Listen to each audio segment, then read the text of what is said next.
नमस्कार साथियों। नरेंद्र मोदी सरकार अपने 11 वर्ष पूरे कर रही है और ऐसे में तमाम तरह की चर्चाएं होंगी, बहुत सारे मुद्दे उठेंगे और सरकार भी अपनी उपलब्धियों की चर्चा करेगी। इस बार सरकार एक सैचुरेशन अप्रोच को लेके काम करने वाली है, जिसको जिक्र मैंने अपने एक वीडियो में किया भी। लेकिन मैं आज एक विषय पे चर्चा करना चाहता हूं जो इस सरकार से तो जुड़ा हुआ है, लेकिन इस सरकार के अलावा एक बड़े दायरे को कवर करता है। हमारे सिविलाइजेशनल डिस्कोर्स को, हमारा जो सभ्यतागत विमर्श है उसे कवर करता है।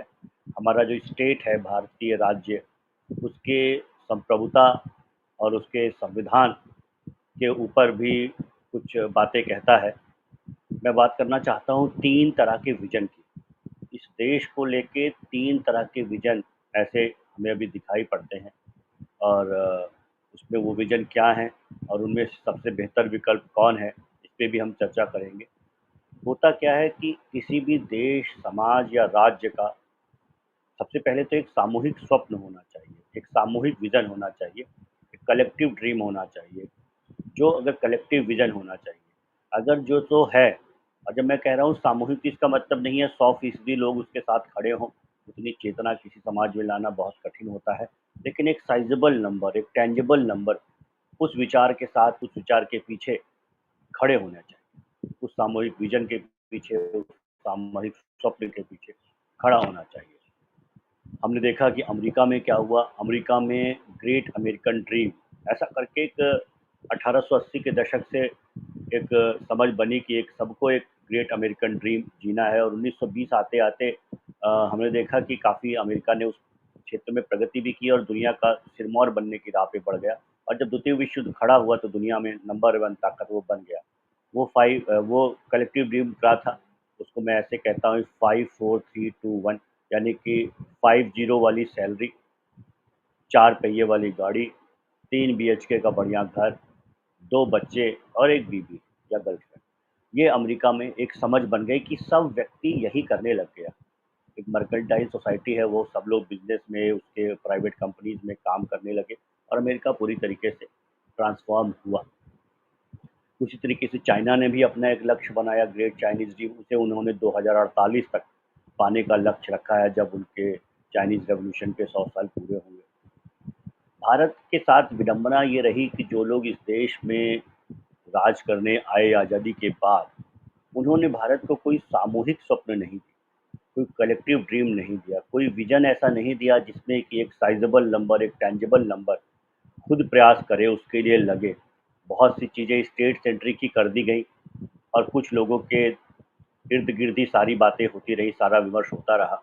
बहुत ज़्यादा हुआ तो एक 5 साल का विजन दिया गया, जिसे पंचवर्षीय योजना कहा गया, 5 ईयर प्लान कहा गया, जो सोवियत रूस से एक आयातित विचार था। पंडित नेहरू जी इसके सरपरस्त होते थे, प्लानिंग कमीशन के चेयरमैन होते थे और पूरे देश का जो विकास का जो पूरा विमर्श था, विकास के जो सारे काम थे, वो सब प्लानिंग कमीशन से पंचवर्षीय योजना के माध्यम से हुआ करते। 5 साल से ज़्यादा का कोई विजन दिया नहीं गया। भारत जैसे विशाल देश से 5 साल में कुछ चीज़ कवर नहीं हो सकती है। और उसमें भी रोज गोल पोस्ट शिफ्ट होते थे कि कभी 5 ईयर प्लान का जो टारगेट था पंचवर्षीय योजना का, वो कभी इंडस्ट्रियलाइजेशन हो जाता था, कभी एग्रीकल्चर हो जाता था। पहले पंचवर्षीय योजना का टारगेट था एग्रीकल्चर, मुख्य लक्ष्य। दूसरी का हो गया इंडस्ट्रियलाइजेशन। ऐसे गोल पोस्ट भी शिफ्ट होते रहते थे, ना पहला पूरा हुआ ना दूसरा पूरा हुआ। तब से लेके ये पंचवर्षीय योजना का अगर लक्ष्य माने कि कुछ इसमें काम हो भी सकता था, इसके अलावा कभी कोई सामूहिक स्वप्न किसी नेता के द्वारा, किसी सामाजिक नेता के द्वारा, किसी राजनीतिक नेता के द्वारा, किसी संस्था के द्वारा इस तरह से दिया नहीं गया। अगर कहें कि कुछ एक बात कही, तो राष्ट्रीय स्वयंसेवक संघ ने एक जरूर अपने कार्यकर्ताओं के बीच में एक विचार को फैलाया, जिसे वो कहता है राष्ट्रीय पुनर्निर्माण। यानी कि ये जो देश है, ये भारत है, ये हजारों साल पहले भी एक गौरवशाली संस्कृति थी, गौरवशाली सभ्यता थी। हमें उसे पुनः उसी रूप में स्थापित करना है। इसीलिए वो कहते हैं राष्ट्र का पुनर्निर्माण, और उसके लिए लगातार काम भी करते हैं, अपनी स्थापना के 100 वर्ष पूरे कर रहे हैं। अब बहुत दिन बाद यानी कि अगर मैं कहूँ कि चाणक्य ने जब एक भारत के राष्ट्र की संकल्पना की और एक साम्राज्य स्थापित किया, उसके बाद अगर एक बार समग्र रूप से किसी ने इस पे चिंतन किया है, तो वो प्रधानमंत्री नरेंद्र मोदी। कैसे? एक तरफ उन्होंने पूरे देश को एक करने के लिए एक भारत श्रेष्ठ भारत जैसी बात कही, सबका साथ सबका विकास जैसी बात कही, और जो सबसे बड़ी बात कही है वो कही है विकसित भारत एट 2047। 2047 में जब हम अपनी आज़ादी के 100 साल पूरे करें, तो भारत एक विकसित राष्ट्र बन जाए। ये सामूहिक स्वप्न उन्होंने दिया है, और इसको उन्होंने कोई सरकारी कार्यक्रम नहीं बना के रखा हुआ है। इसमें जो सरकार सारे कार्यक्रम हैं, उसमें लोगों की भागीदारी, समय समय पे वो लोगों को प्रेरित करते रहते हैं कि वो इस सामूहिक स्वप्न में शामिल हों, इस सामूहिक विजन में शामिल हों। उनका विजन एक आम आदमी का, एक आम औरत का विजन भी इस सामूहिक विजन के साथ अलाइन करें। इसके लिए वो बात कहते हैं कि जब एक समृद्ध भारत, एक समरस भारत, एक सुरक्षित भारत, एक समर्थ भारत का हमें काम करना है, और 2047 में भारत को एक विकसित राष्ट्र बनाना है। ये सामूहिक स्वप्न है जो कुछ 2-4 साल पहले प्रधानमंत्री जी ने दिया कि आज़ादी के अमृत काल जो पूरे हो रहे हैं, उसके समय दिया, और कहा कि ये जो है आगे के जो वो है, उस पे अगले 25 साल हम लोगों को लगातार काम करना है। तो इस तरह से एक पहली बार किसी ने एक 25 साल का टारगेट दिया। जब हम लोग बड़े हो रहे थे 90 के दशक में, ऐसा कोई रोल मॉडल नहीं होता था। अटल जी, एपीजे अब्दुल कलाम जैसे लोग हुआ करते थे, जिनसे हम लोग प्रेरणा लेते थे। लेकिन ऐसा कोई स्वप्न हमारे सामने नहीं था जिसमें कि एक पीढ़ी, 2 पीढ़ी अपने अपना जीवन लगा दे, अपने करियर के पाथ को उसी तरीके से डिसाइड करे और उसके लिए काम करे कि अपना करियर भी बनाएँगे, प्रोफ़ेशन में भी जाएँगे, साथ में एक सामूहिक स्वप्न में भी हिस्सेदारी करेंगे जितनी संभव है। इस तरह का कोई एक पॉपुलर नैरेटिव दिखाई नहीं पड़ता था। पहली बार विकसित भारत 2047 के रूप में एक सामूहिक लक्ष्य दिखाई पड़ता है। एक अमृत लक्ष्य दिशा में 11 वर्षों में बहुत सारे काम भी हुए हैं। सरकार ने जो समाज का सबसे कमज़ोर तबका है, जो सबसे पिछड़ा तबका है, उसके लिए बहुत सारे काम किए हैं। सरकार ने पिछले 11-12 वर्षों में, कि आप देखेंगे तो गरीबी रेखा से करीब 13 साढ़े 13% लोगों, यानी करीब 25 करोड़ लोगों को ऊपर लेके आए हैं।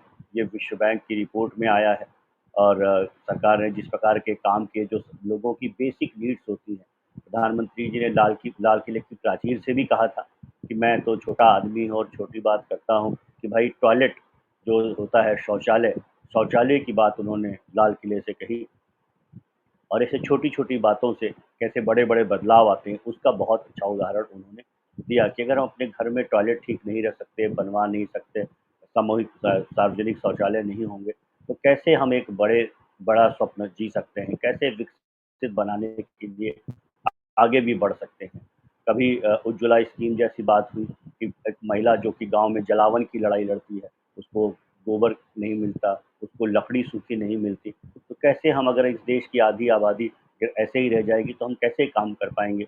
इसके बारे में उन्होंने चर्चा की, और ऐसे तमाम योजनाएँ, कार्यक्रम, अभियान लिए, जिससे कि एक देश का बड़ा तबका जो कि गरीबी रेखा से नीचे था, वो उससे ऊपर आया और नियो मिडिल क्लास का हिस्सा बना। आज करीब 25 से 30 करोड़ लोग एक नव मध्य वर्ग का हिस्सा बने हैं, जिनके एक अपनी एस्पायरेशन है, जिनको लगता है कि अब वो कुछ कर सकते हैं, उनके अंदर आशा जागी है। तो भारत का जो 40-50 करोड़ का मध्य वर्ग है, उसमें अगर 20-25 करोड़ इस तरह नव मध्य वर्ग भी ले लें, तो करीब 75-80 करोड़ की जनता ऐसी है जो कि बहुत एस्पायर कर रही है और अलग-अलग स्तर पे प्रयास कर रही है। और अब उनको जो विज़न दिया है, वो है विकसित भारत 2047 का, कि ये पूरे जो लोग हैं, सभी लोग हैं, सब लोग एक साथ, एक स्वर में, एक प्रयास से, एक चीज़ के लिए काम करें, और वो है विकसित भारत 2047। उसमें अपना जो इस योगदान हो सकता है, जो जहाँ पे है, वहीं से योगदान करें, इसके लिए उन्होंने बात कही है।